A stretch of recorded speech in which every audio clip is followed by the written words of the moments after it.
Business et on prend à présent Grégoire la direction des États-Unis. Oui, avec une ambiance avant-marché qui est plutôt positive à Wall Street. On va retrouver sur place Grégory Volokin, le président de Mescart Financial Services, avec nous chaque après-midi. Bonjour Grégory.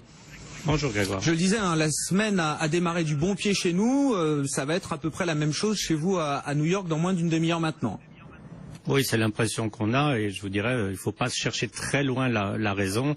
On voit les futurs sur le pétrole qui sont très fortement en hausse, puisque le WTI est en hausse de 6%. Alors il y a plusieurs raisons à ça. La première raison, c'est qu'il y a eu un chiffre qui a été publié vendredi après le marché, qui était le chiffre des puits de pétrole en exploitation aux États-Unis, au plus bas depuis 2009. Donc ça veut dire qu'il y a moins de production.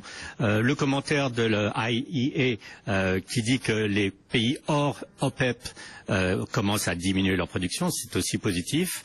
Et puis surtout, en fait, quelque chose de très technique, c'est ce qu'on appelle le rollover des contrats sur le pétrole de mois en mois, ce qui veut dire que les spéculateurs ou les industriels qui étaient investis sur le contrat de pétrole du mois de mars l'ont vendu pour acheter le contrat de pétrole sur les futurs du mois d'avril, ce qui explique ce fort mouvement de hausse. Et plus 6,5% pour le brut léger américain, puis l'ensemble des matières premières, les métaux industriels également là qui sont en hausse aujourd'hui, cuivre, nickel, le fer également qui progresse. Grégory, juste un mot des primaires républicaines et démocrates qui se jouaient ce week-end. Là, on a l'impression que Donald Trump gagne en momentum, pour reprendre un terme de marché.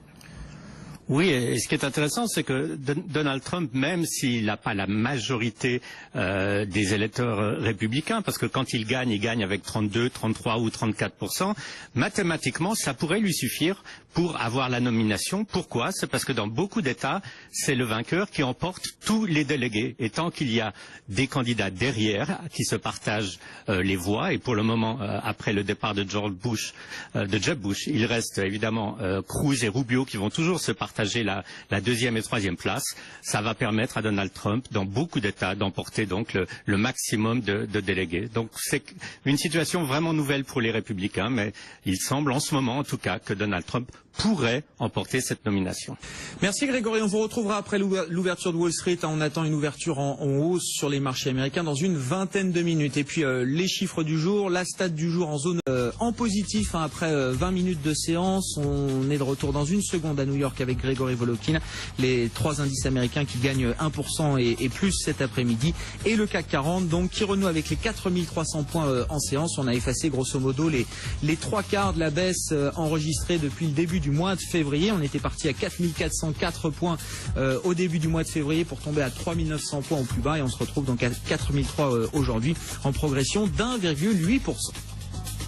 Suivez les marchés sur tradingsat.com, le site bourse de BFM Business.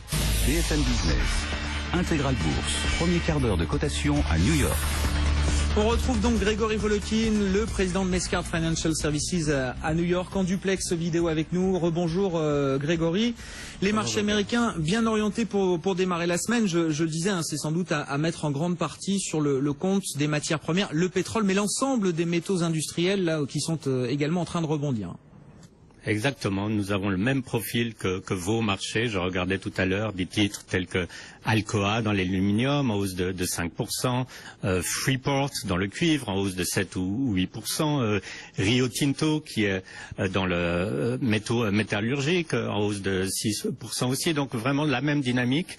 Il y a eu par exemple des annonces de hausse de prix justement au niveau des métaux métallurgiques et puis les données positives par rapport au pétrole dont je parlais tout à l'heure, la baisse des puits de pétrole en exploitation aux États-Unis. Il va y avoir une grande conférence à Houston jeudi et vendredi où il va y avoir tous les producteurs de pétrole et on attend des déclarations sûrement intéressantes de la part du ministre saoudien. Donc tout ça permet aussi au pétrole de rebondir de plus de 6% pour le WTI.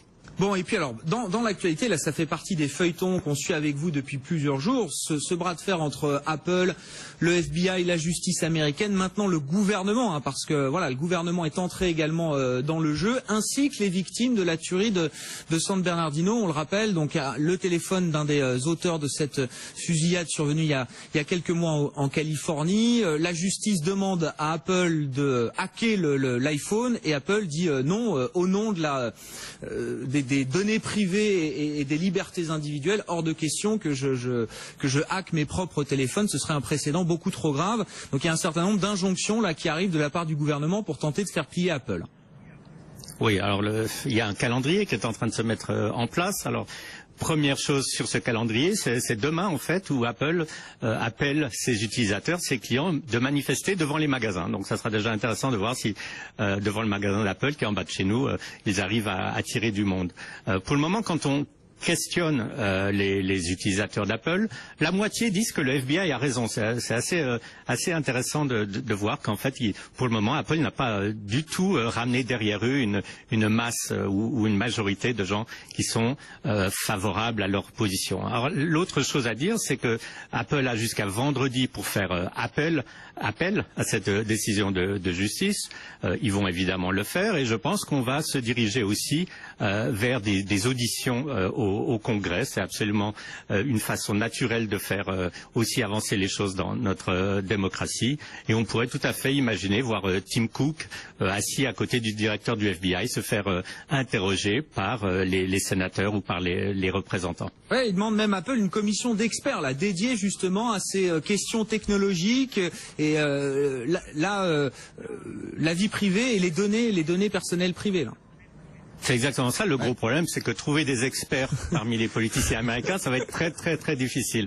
Par contre, je pense que d'amener sur la scène publique ce débat est très intéressant parce que, par exemple, une question qui a été évoquée, c'est mais le FBI demande pour ce cas précis de pouvoir pénétrer dans le téléphone de Apple, mais qu'est-ce qui se passerait avec tous les autres cas criminels? Et là, par exemple, le directeur du FBI lui-même a dit oui, évidemment, pour les autres cas criminels, on demanderait la même chose à Apple. Donc ce n'est pas juste un cas, ça pourrait devenir, imaginez le nombre de cas criminels où un iPhone est impliqué, où un iPhone est impliqué, ça pourrait devenir alors des milliers de cas où iPhone serait impliqué. Et puis l'autre chose, c'est que Apple maintenant a besoin de la Chine, c'est son plus gros marché, c'est son marché où il y a le plus de croissance et ça serait alors très très mal vu de leurs clients chinois qu'ils collaborent de cette façon-là avec le gouvernement américain.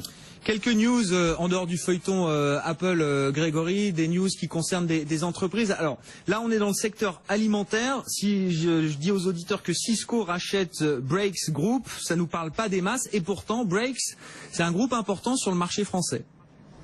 Oui, alors vous connaissez peut-être pas, je le connaissais pas non plus. En regardant un peu, donc Brakes c'est le plus grand distributeur de nourriture au Royaume-Uni, mais c'est le deuxième plus grand distributeur en France. Et par exemple, l'année dernière, en 2015, ils avaient racheté à Nestlé Vivagel. Alors évidemment, tout le monde connaît Vivagel. Alors Brakes, c'était une entreprise privée fondée par trois frères il y a plus de 60 ans, qui avait été rachetée par Bain Capital, le private equity, en 2007 pour $1,5 milliard. Et là, maintenant, qui est racheté par Cisco, pas le Cisco de Silicon Valley, le Cisco qui est le distributeur de nourriture le plus gros au monde, racheté pour $3,1 milliards. Il y a 2000 employés de ce groupe en France et un très très gros chiffre d'affaires, puisqu'il est de presque 800 millions d'euros par année. Et c'est beaucoup de distribution alimentaire pour les professionnels, les collectivités, les restaurants d'entreprise et autres. Je suis allé voir sur leur site évidemment parce que ça m'intriguait. C'est pas une marque qu'on connaît comme ça dans le grand public. En tout cas, voilà pour ce deal aujourd'hui à un peu plus de 3 milliards d'euros. Et puis, qu'est-ce qu'on va attendre de cette semaine, Grégory, aujourd'hui? Alors, on a eu quand même un indicateur, une enquête Markit pour le secteur manufacturier aux États-Unis. Le chiffre tombe au plus bas depuis octobre 2012, mais il montre quand même qu'il y a toujours une croissance dans le secteur manufacturier, contrairement à l'autre enquête qui est celle de l'ISM. Bref, on ne va pas rentrer dans le débat de ces deux enquêtes, mais qu'est-ce qu'on va attendre plus largement de cette semaine? Alors, il y aura une statistique qu'on va vraiment regarder avec intérêt, c'est les commandes de biens durables. Ça, c'est certain que ça peut ou bien rassurer ou bien inquiéter sur la solidité ou la santé de l'économie américaine. Il va y avoir beaucoup, malheureusement, je dirais, de discours de membres de la Fed. Donc ça, il faut toujours un peu se méfier.